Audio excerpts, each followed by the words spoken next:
common misconceptions when people hear the word occupational therapist or occupational therapy. A lot of people think that occupational therapy and physical therapy is the same thing, which is wrong because physical therapists look at different things with their clients than occupational therapists do. And a lot of people also think that occupational therapists help people find jobs. What is occupational therapy? Occupational therapy is a licensed health profession that works with individuals across the lifespan with or without disabilities to help gain independence in their day-to-day lives. An example of this could be an occupational therapist helping a preschooler gain handwriting skills and work on their pencil grips. Or it can be an older individual who has just had a stroke and work with them to help them learn how to dress themselves again. So as you can see, it varies what an occupational therapist does. They work with their clients on a wide variety of occupations, which include activities of daily living, which are basically basic self-care skills such as bathing, dressing, and grooming. Instrumental activities of daily living, which are activities that you do in your day-to-day lives that aren't self-care skills, such as shopping or financial management. Social participation, education, work, play, leisure, and rest and sleep. Hi everyone, so I'm going to be talking about the activity of daily living known as feeding, and there's often some kind of confusion between eating and feeding. Eating is the act of actually having the food in your mouth, chewing it up and swallowing it, whereas feeding is the act of bringing the utensil and food to your mouth. Now, oftentimes we work with clients who have poor motor control, underlying medical conditions, or limited range of motion, so they're not able to successfully feed themselves. For example, if we work with a client with Parkinson's disease, oftentimes that's associated with tremor, so when the patient goes to eat, their hand is shaking, and they're not able to successfully feed themselves. In this case, as the occupational therapist, we would want to probably suggest having a weighted spoon. A weighted spoon would allow them to successfully bring the food to their mouth and quell the tremors by having the added weight in their hand. Now, with any intervention that we as occupational therapists do, we always try and do the just right challenge. And the just right challenge is allowing the patient to actually do the activity, such as feeding, but giving them a bit of a challenge. It's not too easy, it's not too hard, it's just right. Ultimately, our goal is to always promote functional independence. And through the just right challenge, we can do that. Hello everyone, so I'm going to be talking about an instrumental activity of daily living that's very important in occupational therapy, and that is meal preparation and cleanup.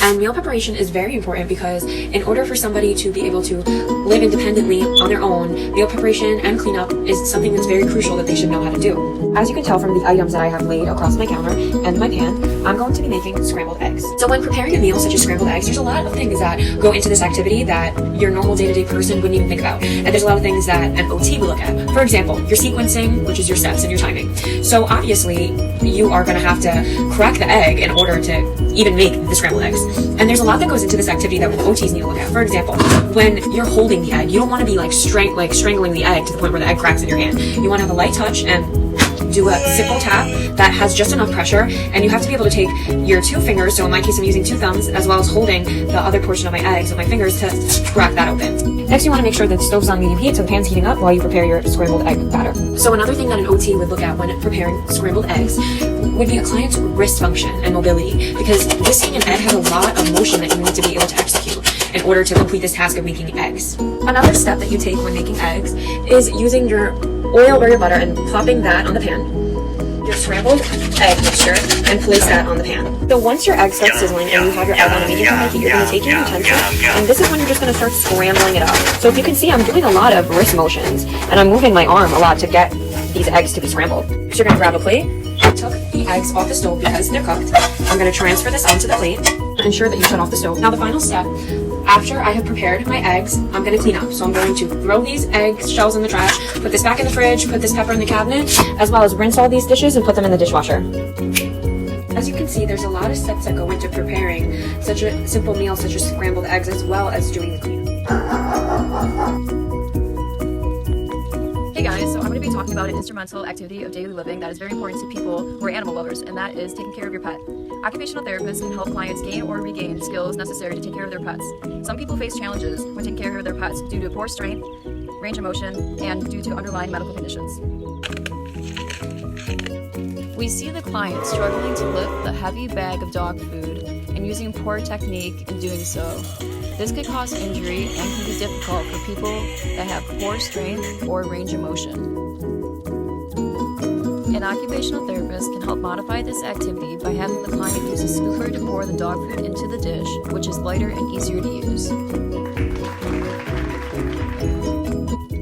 We see the client struggling to use a standard dog brush and taking frequent breaks due to pain in her hand from arthritis. An occupational therapist can help modify this task by using a glove brush so the client does not have to grip the handle on the brush, relieving pain.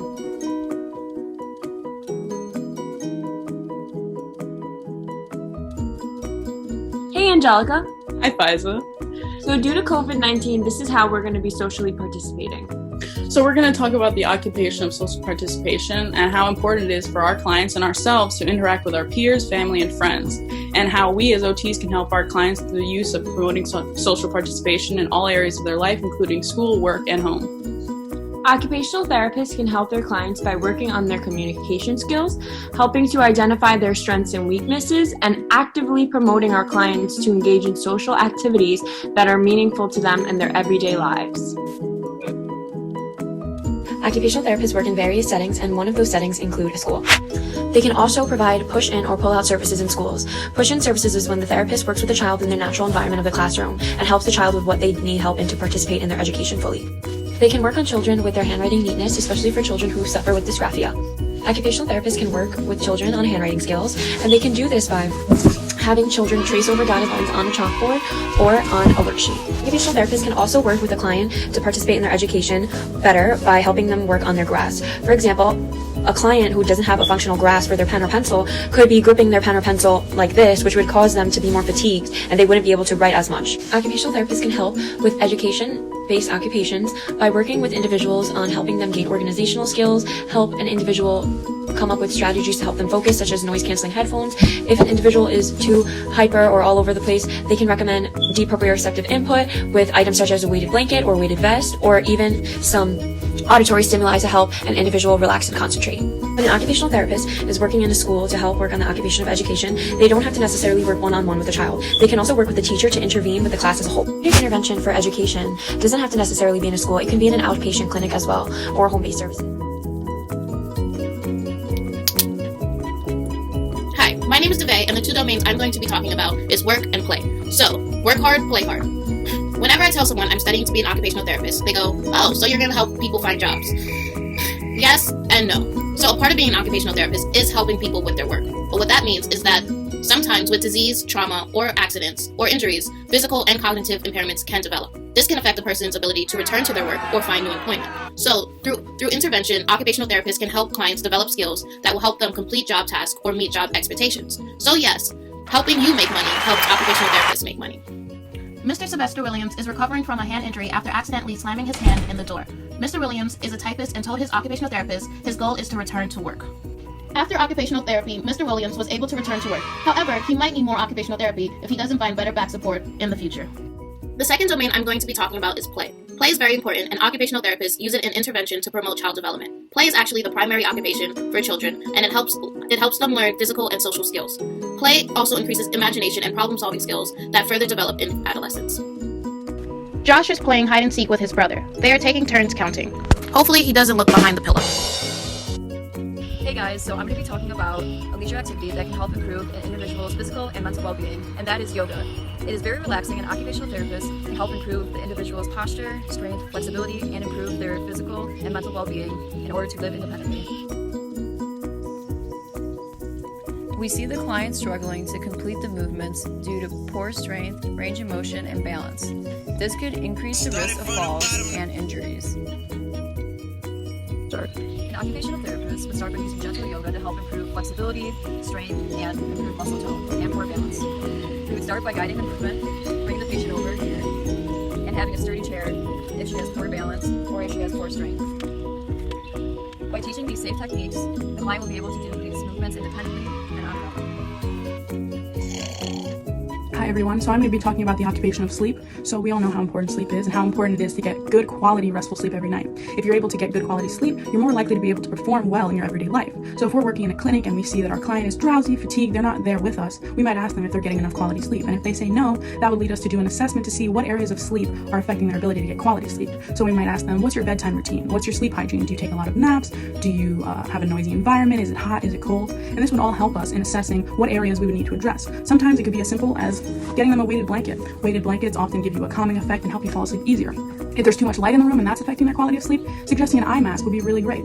All of these things are what occupational therapists can do to help their clients. Ultimately, our goal is to always help our clients reach their optimal performance and get to functional independence. Now, with all that being said, I'm kind of sleepy, so I think I'm going to take a nap. But thank you for listening.